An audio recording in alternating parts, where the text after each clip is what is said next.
সবাই সবার বাড়িতে যায়, কেবল আমার বাড়িতে আমার কলিগদের আনতে সংকোচ বোধ হয়। কেন সংকোচ বোধ হয় কেন? এই বাড়িতে কি এমন হয় যে তোমার সংকোচ বোধ হয়? দাদা ভাই, তুমি যা বলছো একটু ঠিক করে বলো। কি বলতে কি বলছো তার তো কোনো মানে নেই। উনি কি করতে কি করেন উনি সেটা বোঝেন? এই পণ্ডিত মশাইয়ের ঘটনাটা নিয়ে এমন ডিপার্টমেন্টে আলোচনা করা শুরু হয়ে গেছে। এই কেতকী বোস অত্যন্ত স্নব মহিলা। উনি এই বাড়িতে আসতে চাইছেন, এখন দেখতে চাইছেন, এবং ফলত যা ঘটবে সেটা তো আমি জানি না। আমি অত্যন্ত আতঙ্কিত হয়ে বসে আছি। আমি তাকে বলতেও পারছি না যে ঠিক আছে আমি বুঝতে পেরেছি। আমি তোমাদের মতো শিক্ষিত নই, তোমার কলিগদের মতো শিক্ষিত নই বলে তোমার সংকোচ বোধ হয়, এবং তারাও সেটা জানে। তারা আমাকে নিয়ে সমালোচনা করে, তারা আমাকে খোরাক করে, তাই তো? হ্যাঁ, আর আমি সারা জীবনটা তোমার মেস করে দিয়েছি। সমস্ত যা করেছি সব খারাপ। সত্যি কথা বলো তো, আজকে 32 বছর ধরে তোমার সংসারে আমি যা করেছি সব মেস করেছি, সব খারাপ করেছি তোমাদের। আমি 32 বছর ধরে তোমার এই সমস্ত কথার উত্তর আমি দিয়েছি, আজকে নতুন করে আর দিতে পারবো না। মা, তুমি আবার ইমোশনাল হয়ে পড়ছো। শোনো, দেখো, একটা কথা বোঝার চেষ্টা করো। এখানে কি তোমার ইমোশনের কোনো ব্যাপার নেই।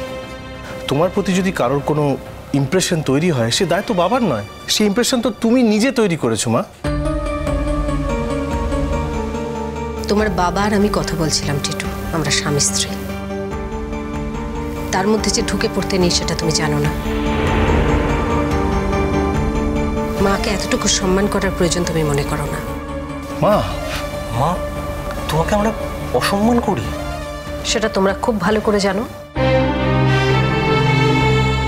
অনেক লেখাপড়া করেছো, শিক্ষিত, একটা ভালো মুখোশ পরে থাকো সবসময় ভালো মানুষের। কিন্তু সত্যি সত্যিই কি আমাকে সম্মান করো? নিজের মনকে কোনোদিন প্রশ্ন করো তো। কি বলছো মা? মা, তুমি এরকম করে কেন বলছো? আমাদের তো অনেক আত্মীয় স্বজন আছে যাদের মধ্যে অনেকজনই উচ্চ শিক্ষিত। তারা তো তোমার জন্যই আসে এই বাড়িতে। কে বলেছে আমার জন্য আসে?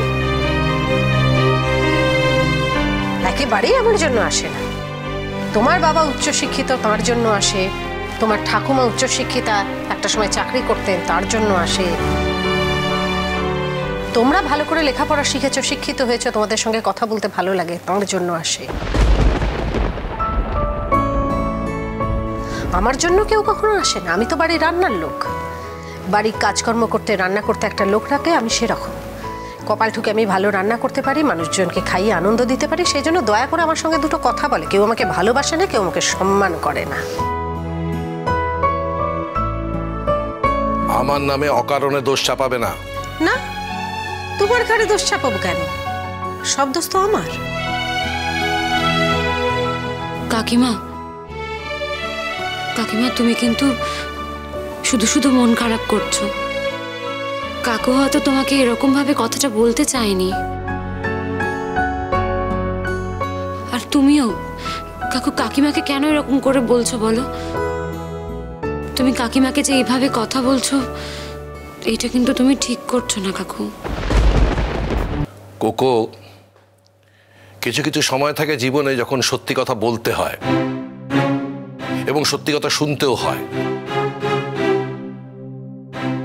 তোমার কাকিমা যদি মনে করে থাকেন যে উনি কেবলই সত্যি কথা বলে যাবেন কিন্তু সত্যি কথা শুনবেন না, সেটা তো হতে পারে না। উনি পাড়ায় যাবেন, মারামারি করবেন। আমার মাঝে মাঝে মনে হয় আমার 4টে ছেলে মেয়ে। সবচাইতে মজার ব্যাপার কি জানো? বাকি 3জন কিন্তু এগুলো কোনোটাই করে না। কি বলছো বলো তো? এরকম ছোট করে কথা কেন বলছো আমাকে? মাঝে মধ্যে এই ব্যাপারটা ভেতর থেকে বেরিয়ে চলে আসে, তারপর আবার ভালো ভালো কথা বলে সেটাকে বন্ধ করার চেষ্টা করো, তাই না? যে কোনো এক ধরনের কথা বলবে, 2 ধরনের কথা বলবে না। হয় ভালো হলে ভালো, না হলে খারাপ। মানে ভালো কথাগুলো যখন বলো সেগুলো সব বানানো কথা, তাই না? সবকিছুর একটা সীমা থাকে গোজাগরি। তুমি মাঝে মাঝে সীমা ছাড়িয়ে চলে যাও। অন্যের সমস্যাগুলো তুমি কোনোদিনই বুঝতে চাও না। অন্যের সমস্যা মানে? হ্যাঁ, অন্যের সমস্যা, তোমাকে নিয়ে অন্যদের সমস্যা। ছেলেরা পাওয়ার পয়েন্ট প্রেজেন্টেশন করছে, জরুরি একটা কাজ, জরুরি মিটিং, সেখানে তোমার ফোন করতে হবে, তুমি কারোর কথা শুনবে না।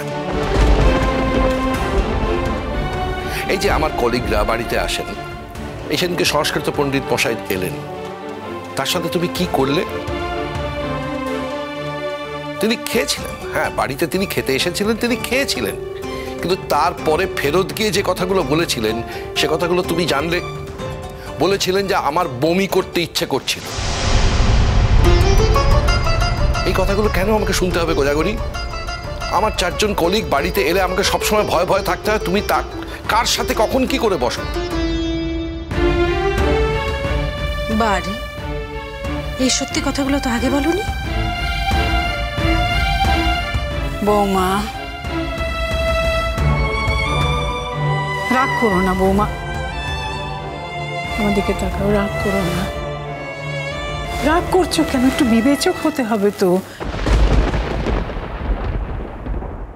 তুমি কত কাজ কত ভালোভাবে করো, এই যে পাড়ার পুজো করছো, হ্যাঁ সকলের কত কি ভালো করছো, সবাইকে নিয়ে দল বেঁধে তোমার চাঁদা তুলতে যাচ্ছ, রিহার্সাল করছো, খুব ভালো বৌমা, খুবই ভালো। এই যে মাঝে মাঝে মিটিং করে সব মেনে নিয়েছি, কিন্তু এই যে রাস্তায় দাঁড়িয়ে চিৎকার করে ঝগড়া করা, এটা তো অন্যায়, তুমি তো মানবে না এটা অন্যায়।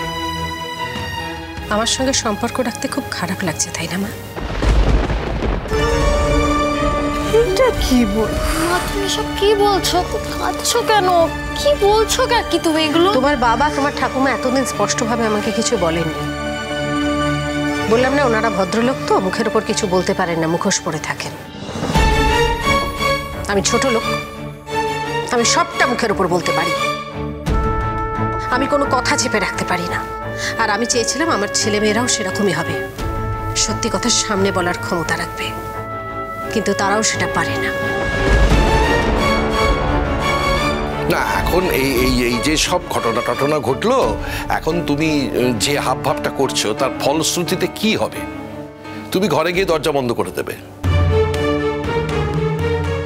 তারপর তোমার মান ভাঙাতে আমরা সকলে মিলে দরজার বাইরে দাঁড়িয়ে থাকবো, তোমার হাতে পায়ে ধরবো, তোমার মান ভাঙাবো, তুমি বেরিয়ে আসবে, আমাদের জন্য রান্না বান্না করবে, এই তো। কোজাগরী, তোমার কতগুলো জিনিসটা বুঝতে হবে। দেখো, তুমি তোমার মতো করে সংসারটা চালাও, গোটা বাড়িটাকে চালাও, ঠিক আছে? আমাদের মতামতের তো কোনো দাম নেই। আচ্ছা, আমাদের মতামতের দাম রইল না, কিন্তু তোমার মতামতের দাম তো থাকবে। তুমি বাড়িতে যা করছো করো, আমি কোনোদিন তোমাকে বারণ করিনি, আমাদের কেউ তোমাকে কোনোদিন বারণ করেনি। তোমার মতো করে তুমি সংসারটা চালিয়েছো, তোমার মতো করে তুমি বাড়িটাকে চালিয়েছো, কিন্তু পাড়ায় আমার এবং মায়ের একটা সম্মান আছে। এই যে পাড়ায় গিয়ে তুমি ঝগড়া করলে, মারামারি করলে, পরে সব মিটপাট হয়ে গেল, তাহলে এই নাটকটা করার কি দরকার ছিল? এই যে তুমি নাচতে নাচতে ঠাকুর আনতে যাও, সিটি বাজাও, এগুলো কি মনে করো আমাদের পাড়ার লোকজন খুব সম্মান করে? তাতে করে না। সব সময় শুধু তুমি তোমার টার্ন অনুযায়ী চলবে, সব সময় তুমি ভাবো যে সবাই তোমাকে প্যাম্পার করবে এবং তুমি সেটাকে এনজয় করবে। এটা সব সময় হতে পারে না।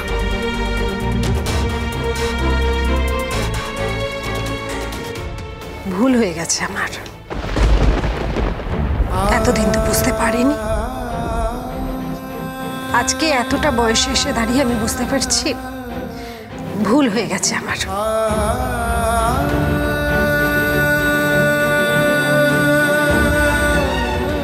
খুব ভুল হয়ে গেছে গো, ক্ষমা করে দিও, তোমরা সবাই আমাকে ক্ষমা করে দাও।